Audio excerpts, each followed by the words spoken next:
అందరికీ నమస్కారం. సంసారం ఒక రణరంగం కార్యక్రమానికి స్వాగతం. ఇది కథ కాదు జీవితం.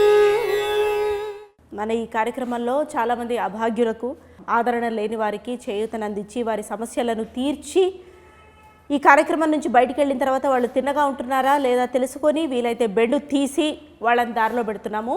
అలా ఈ వారము లత్కోర్ లక్ష్మణ్ గాడి సంసారాన్ని మనం మాట్లాడదాం. చెప్పండి అమ్మ, నువ్వు చెప్పు. ఈ అమ్మాయి పేరు వరం కదా? వరం. చూడండి అమ్మా, ఇది యూట్యూబ్ వీడియో, సీరియల్ అంతా ఏడవద్దు. చెప్పైనా ఏడవమ్మా, ఏడ్చైనా చెప్పు. ఓకే, ఆమె ఏడవనివ్వండి. తరివి తీరా ఏడ్చిన తర్వాత మాట్లాడుతుంది. ఆమె ఏడుపుకు పరోక్షంగా కారమైన మీరు అన్నగారు కదా? అవునండి, అన్ననే. ఈ లంపటాల్లో దోసింది మీరే. ఎందుకు వదిలించుకుందామనా చెల్లెల్ని? అంటే మీ వైఫ్ తోటి సమస్యనా? ఆమె రోజు పొద్దున తిట్టి కొట్టేదా? లేదండి, అంత సమస్య అంతా వీడితోటే. వీడిని నమ్మి పెళ్లి చేసామండి. ఏం నమ్మారు? ఎంతలా నమ్మించేలా ఏం చెప్పాడు ఈయన? సాఫ్ట్వేర్ జాబ్ అని చెప్పిండు, 70,000 శాలరీ అని చెప్పిండు, బంజారాహిల్స్లో ఉంటానని చెప్పిండు. అన్ని అబద్ధాలు చెప్పేసి తీసుకొని స్లంలో పడేసినాడు. ఆయన అట్లా అబద్ధాలు చెప్తుంటే మీరు చెవులు చాటంతా చేసుకొని వింటూనే ఉన్నారా? ఆ లోతు కళ్ళు, దొంగ కళ్ళు చూసైనా మీకు అర్థం కాలేదా? అది నిజంగా అనుకోలేదండి, అది దొంగ కళ్ళని. తర్వాత అర్థమైంది దొంగ నా కొడుకని. ఆ తర్వాత ఏం చేశారు? పెళ్ళే ఎన్నేళ్ళు అయింది? 10 ఏళ్ళు అవుతుంది. పిల్లలు కూడా ఉన్నట్టున్నారు? పిల్లలు ఉన్నారు, 7th క్లాస్ దాకా చదువుకుంటున్నాడు. అంటే 12 ఏళ్ళు ఉంటాయి ఈజీగా. 10 ఏళ్ల పెళ్ళిలో 12 ఏళ్ల కొడుక అంటే సంసారాన్ని రోడ్డు మీద తీసుకొచ్చిందండి. ఆ తర్వాత ఏ పని పాట చేయకుండా అట్లా తిరుగుతూనే అట్లా ఉన్నాడు. గాలి తిరుగుతూ ఉంటాడు, అయ్యి అంటా ఉంటాడు. ఏదో ఏమనంటే ఏదో ఎంటర్ప్రినర్ అంటారు, పెద్ద పెద్ద పేర్లు చెప్తా ఉంటాడు. గాల్లో మేడలు కడతాడు, రోడ్డు మీద పడేసింది అంత జీవితాన్ని. మీరు హెచ్చరించలేదా? చెల్లెల్ని ఏలుకోమని మందలించలేదా? మందలించడం ఏంటండి, అన్ని రకాలు చెప్పాము. చివరికి మీ ప్రోగ్రామ్ తీసుకొచ్చినా కానీ ఇక్కడ కూడా బిల్డప్ చూడండి, యాటిట్యూడ్ చూడండి. నువ్వు చెప్పమ్మా. సాఫ్ట్వేర్ అని చెప్పాడు. ఇప్పుడు చూస్తే ఏం జాబ్ లేదు, ఏం లేదు. చిల్లర ఫ్రెండ్స్ తిరగడం, రమ్మి ఆడడం. అంటే ఎప్పుడు తెలిసింది వీడు చిల్లర వెదవా అని? ఎప్పుడు తెలిసింది? పురాణాపూల్ బస్తీలో ఉన్నాడు. ముందైతే బంజారాహిల్స్ అని చెప్పాడండి. బంజారాహిల్స్ ఎక్కడ, బస్తీ ఎక్కడ? ఇప్పుడు నా గాజులన్నీ అమ్మేశాడండి. గాజులు కూడా పెట్టుకునివాడు. ఏం చేయాలి నేను? మీరు పెళ్లికి 2 గాజులు పెట్టారు కదా? 2 గాజులు పెట్టాము, మెల్ల పుస్తల తాడు కూడా ఉండేది, అది కూడా అమ్మేసిండు. ఆ 2 గాజులు అమ్మేశాడా? మొత్తం అమ్మేసిండు. ఒక బియ్యం కోసం 500 రూపీస్ పెట్టుకున్నానండి. అది కూడా దాచిపెడితే అంతే దొంగతనం చేస్తున్నాడు. ఇంకేం చెప్పాలి దీని గురించి? మీరు చెప్పండి, ఏం చేస్తుంటారు మీరు? నేను ఒక ఆంటర్‌ప్రెన్యూర్ మేడం. అంటే పని పాట లేకుండా తిరుగుతుంటారు అంతేనా? చెప్పొచ్చు.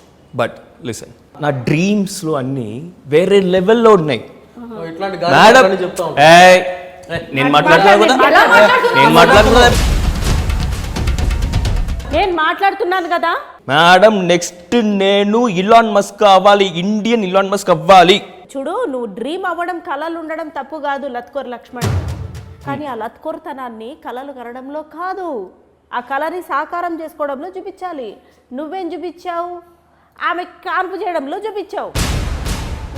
ఎంటర్ప్రినర్ అంటే ఏం బిజినెస్లు ఉన్నాయి, ఏం యాక్టివిటీలు ఉన్నాయి మేడం? చాలా చాలా ఏం లేదండి, ఖాళీగా ఉంటాడు అంతే. ఖాళీగా ఉంటాడు, ఇంట్లో కూర్చుంటాడు, ఖాళీగా ఉంటాడు. అదే నాది ఎంటర్ప్రినర్ అంటే, సెల్ఫ్ ఎంప్లాయ్మెంట్ అంటే. మేడం, సెల్ఫ్ ఎంప్లాయ్మెంట్ అండి మేడం. నేను ఎంప్లాయ్మెంట్ ఇస్తున్నా మేడం. ఎవరికి? ఎవరికో. దాంతో పాటు వాళ్ళకి గిఫ్ట్లు కూడా ఇస్తున్నావు కదా, రిటర్న్ గిఫ్ట్లు. ఈ లత్కోర్ పల్లకి ఏమైనా సాక్ష్యాధారాలు ఉన్నాయి మీ దగ్గర? ఉన్నాయండి, ఉన్నాయి. వీడు ఎవరితో తిరుగుతున్నాడు మొత్తం నా దగ్గర ఉంది ఆధారాలు.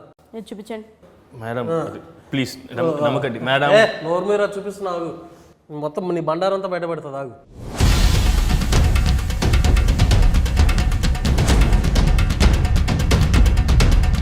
అన్నీ ఈ వ్యాపారాలు, ఈ పంచాయతీలే ఉంటాయి మేడం వాడికి. ఏంటి, ఏం మాట్లాడుతున్నారు మీరు? దీని గురించి ఏం చెప్పాలి మీరు? మేడం, వాళ్ళు నా క్లయింట్స్ మేడం. క్లయింట్స్తో ఏం చేస్తారు? ఇట్లా ఉంటుంది మేడం. క్లయింట్స్ ఏంటారు? ఏ రకమైన క్లయింట్స్ వాళ్ళు? ఎట్లాంటి ఆటలు ఆడుతూ ఉంటాం మేడం. ఒక క్లయింట్ని మనం అలా ట్రీట్ చేయాలి, స్పెషల్ ట్రీట్మెంట్ ఇవ్వాలి మేడం. ఇచ్చి అందుకే పిల్లల్ని కూడా ఇవ్వాలి తర్వాత వాళ్ళకి. అది నా టాలెంట్. ఈ బిజినెస్ వేరు, టాలెంట్ వేరు. నా టాలెంట్ గురించి మాట్లాడదు, అది నా పర్సనల్ మేడం. తను చేస్తుంది అరే తప్పేమో అన్న ఆలోచన లేదు. మరీ ముఖ్యంగా బుర్ర లేదు, తప్పే ఏ సిగ్గు లేదు, ఏది లజ్జ లేదు. తప్పేముంది మేడం, ఇది నా టాలెంట్. వాడికి ఆ టాలెంట్ లేదు, అందుకే ఇలా మాట్లాడుతున్నాడు వాడు. టాలెంట్ ఏంట్రా టాలెంట్ పిల్లని పెట్టుకొని.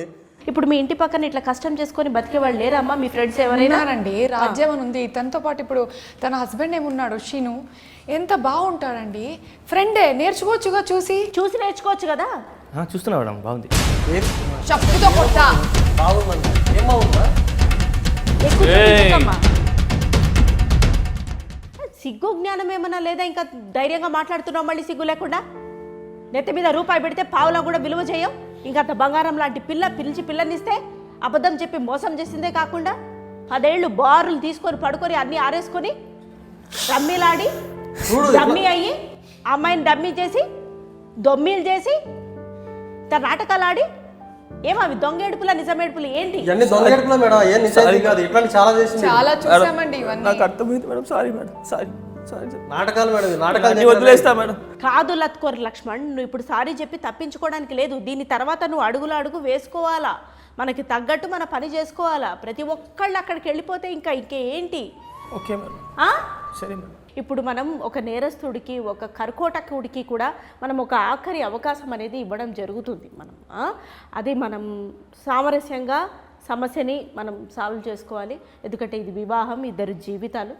ఎట్లాగో అట్లా ఇక్కడి నుంచి అయినా బాగుపడుతుంది. పిల్లాడి ముఖం చూసైనా, అదిగో పాప అమ్మాయికురాలు, ఆమె ముఖం చూసైనా మనం ఆగాలి. ఏది చేతిలో చేయేసి లేదండి, చాలా సార్లు ఇలాంటి పంచాయతీలు అయిపోయింది. ఇలా చాలా సార్లు కాదమ్మా, చాలా సార్లు అయిపోయింది. కానీ ఇట్లా ఎప్పుడైనా వంగాడమ్మా? వంగలేదు కదా. ఏది చేతిలో చేయేసి ఒక్క ఆఖరి నా కోసము ఒక్కసారి చూడచ్చు. కాదు, నువ్వు 100% మారుతానంటేనే మేము ఒప్పుకుంటుంది, లేకపోతే ఒప్పుకోం. 100% ప్రామిస్. ఏది నా ముఖం చూసి చెప్పు. 100% నా మీద ఒట్టే. ప్రామిస్. వీడైనా తేడా చేస్తే మన పోలీస్ స్టేషన్ కూడా మీరే సాక్ష్యం మేడం. అమ్మా, తేడా ఏమీ చేయడు. ఒకవేళ చేసినా సరే చేస్తాడని అనుకుందాం. ఇక్కడితోటి మా టీం ఏమి మిమ్మల్ని వదిలేయదు. మిమ్మల్ని ఫాలో అయ్యి, ఇతగాడిని ఫాలో అయ్యి ఒకవేళ ఇంకా లత్కోర్ వేషాలు వేయడం కంటిన్యూ చేస్తే ఇతని బెండు ఎట్లా తీయాలో తీస్తుంది. అయినా నా మీద ఒట్టేసిన తర్వాత ఇతగాడి కళ్ళు చూస్తుంటే మోసం చెయ్యడనే నాకు అనిపిస్తుంది. అతనిలో ఏంటో అతని కళ్ళలో చక్రాలు, అతని కళ్ళల్లో కళ్ళు పెట్టి లోతుగా చూశాడండి. మేడం ఉంది కదా చూడు, ఏం వరం చెయ్యి మామ, చెయ్యి మేడం చూసుకోండి. ఐఎమ్ సారీ శ్వేత. శ్వేతనా? శ్వేత తెలీదా నీకు? శ్వేత తెలీదా నీకు? ఎవర్రా శ్వేత? జూలై 19 థియేటర్కి రారా? శ్వేత చెప్తా శ్వేత ఎవరిని. జూలై 19 థియేటర్కి వచ్చి చూడు. శ్వేత తెలీదు. ఇది కథ కాదు జీవితం.